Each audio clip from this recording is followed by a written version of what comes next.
సిలువలో మోసి నీకు నాకు నెమ్మదినిచ్చాడమ్మా. మన పాపమంతా సిలువలో మోసి నీకు నాకు రక్షణ తెచ్చాడమ్మా.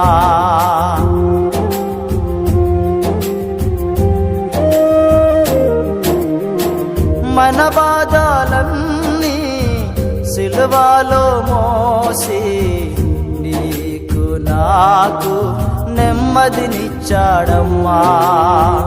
మన పాపమంతా సిలువలో మోసి నీకు నాకు రక్షణ తెచ్చాడమ్మా. ఇలాలో ఉండాలేనంటూ ఇంకా బ్రతకాలేనంటూ దిగులు భయము చెంది